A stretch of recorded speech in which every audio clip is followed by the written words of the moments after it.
Welcome back, students. I hope you have been watching the videos shared with you. Dear students, I request you to see all the videos from the beginning, because if you do not see the videos from the beginning, it will be difficult for you to understand the topic.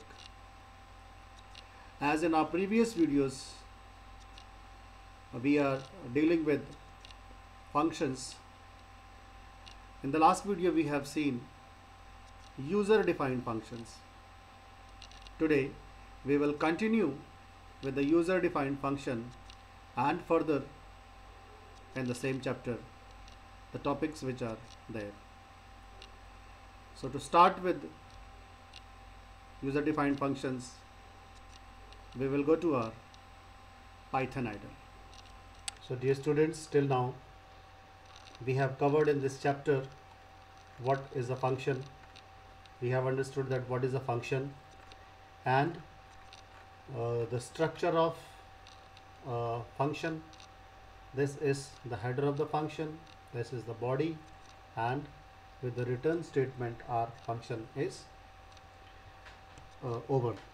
So after this, the lines which comes after the function, this is the main program. So this part is not of the function, this is the function, and then this is the main program. We have also seen the calling of the function. So when we define a function and to get the output, we need to call the function. So after this, giving a function for output, we call function by giving the name of the function. I'll show you once again on the Python idle. So after this calling function, we have seen that the types of functions, there are three types of functions: built-in functions, functions defined in modules, and user-defined functions. So that I have shown you what are the built-in functions. We have also covered in the last video functions defined in modules, and also we had started user-defined functions, the functions which we make, which the user makes himself, that are called user-defined functions. So we'll see more in user-defined functions today. Then structure of functions we have seen, how we define the function, that we have seen, and then what else we have seen. Structure is the same. Then flow of execution in a function call. So how, when the function is called, when the function is invoked, what are the steps, what are the lines executed, that I will show you in the function with an example. So the flow of execution in a function call. Then this is the flow is shown here. What is the flow? And then we will go to the Python idle and see then passing parameters. So we have already seen the function which till now which we have worked, that we have worked with the positional arguments or the required arguments. The arguments which required in the functions are called positional or required arguments. Let's go to the idle. So we have seen the last time function, when we define a function, we have to use def keyword and the name of the function. Suppose a simple function of add and in the parenthesis a comma b. So this is a keyword, this is the identifier, the name of the function, and in the parenthesis we pass parameters. So this is called parameters, or the alternative name for this is formal parameters. And when we call the function, you will see here add, and we can write this way also, sum is equal to a plus b and return sum. Now this function is over. Now when we call function, we will use only the name of the function, and we have to pass here there are two parameters, two formal parameters are given here. So the parameter which we pass here are called actual parameters. Actual parameters. So actual parameter is 10, 20. So the output is 30. So this we call the argument also. This we call parameter, or we can call this, see, either we can say parameter and argument, this is parameter and this is argument passed, or we can say this is formal parameter and this is actual parameters. So this is the body of the function, header, the definition, and the code which we write in the this. When you put the colon, that means the block is started. So till here we consider our function. So now we will see the one more example. We can see that suppose we want definition of, take the interest. So now we were talking about the positional or required argument. So what is the positional and required? This is only, suppose this is the position required. If we give here one argument, then we will not be able to get the result. So what we have to do, we have to pass here the arguments according to the parameters given. If there are two parameters given, then here two arguments are required.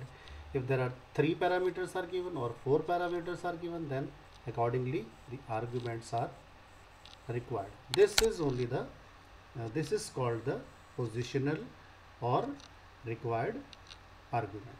Means it should match, the argument should match with the parameters.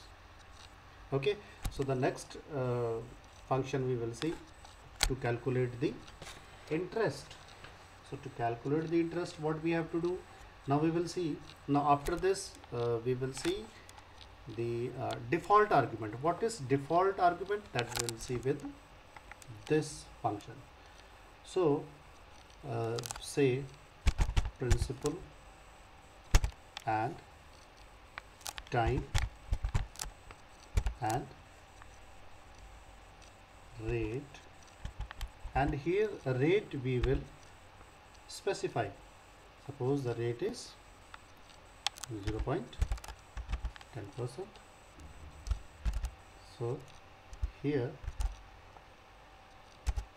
we will write now simple interest is equal to PRIN into time into rate and return simple interest. So now here what we have to do, we will call function. To call the function we have to give the name of the function, interest, and here now default, here what we have seen, that required or positional arguments, these are the two parameters, we have to give two arguments. Now here we have given three parameters here, and one is default. Here we have already given the value to the variable. So now we will give principal, suppose 20,000, comma, time is 5 years, and suppose if we give only this much, so by default the rate will be taken this. So now this is our output.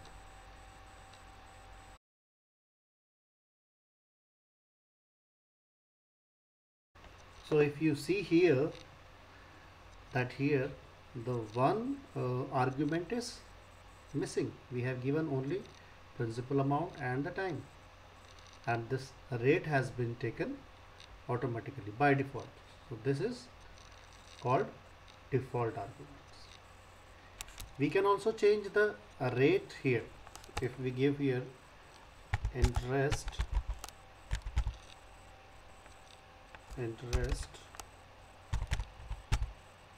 of, say, amount is 10,000 and rate is 5 years, and the rate of interest we want here 2%.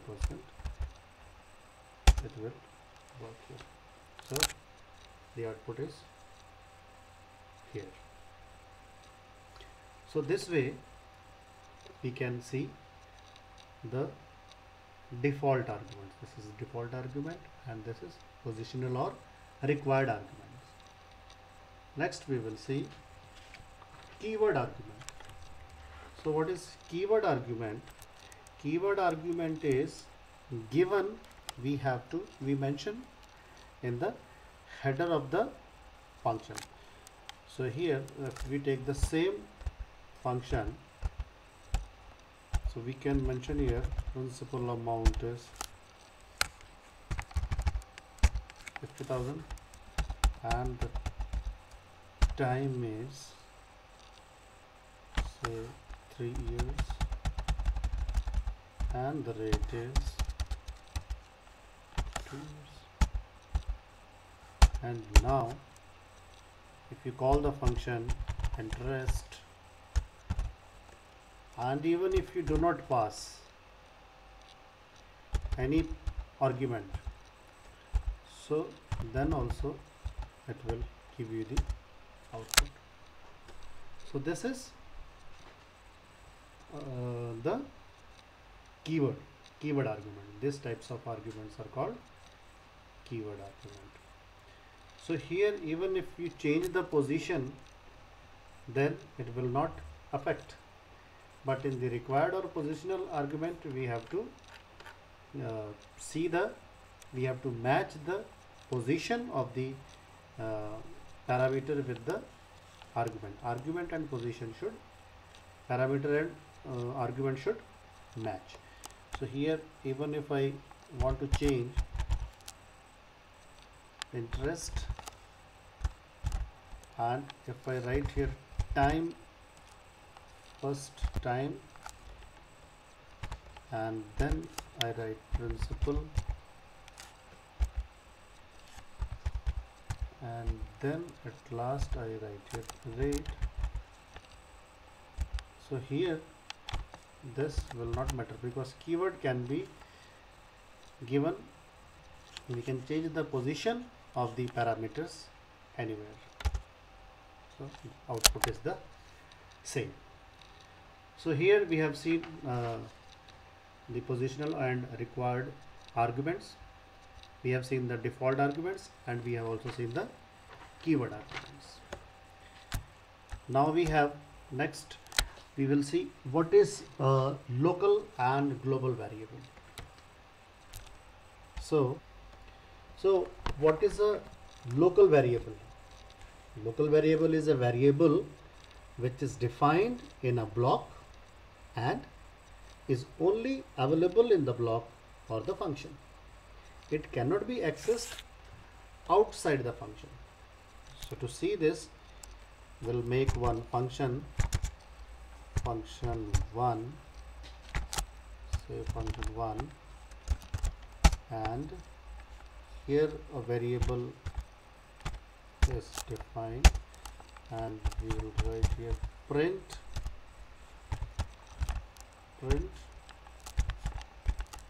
value of x and x. So here we have defined the variable inside the function. So this is called the local variable. So if I call function 1 value of x, this is vector. So this, the variable which is inside the function is local variable. What is global variable? Global variable is defined outside the function. So first the variable will be defined, say variable x is equal to 20, and then we write the function, and here inside the function we have not given the variable, so it will access this inside the function. So here if I call function 1 now, it will print the variable. So the variable defined, so that is only the next there is a topic scope of variable. So the scope of this variable is only inside the function. So that is the scope of the function is local variable is inside the function, and here the scope of the variable is whole in the whole program. This global variable can be used by any function in the whole coming program. So that is the local, and this is the global variable. So can we change the value of this global variable inside the function? Yes, we can change the value of the global variable inside the function. So to make this global inside the function, we have to write the keyword global inside the function. So first of all, we'll see that how we can use this global function, global variable inside the function. So to do that, we will write here global keyword, global x. So now if I call this function, it will be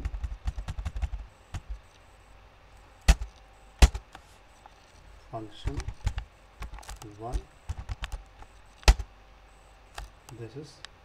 This we have called the function inside this global variable, we have made the local variable.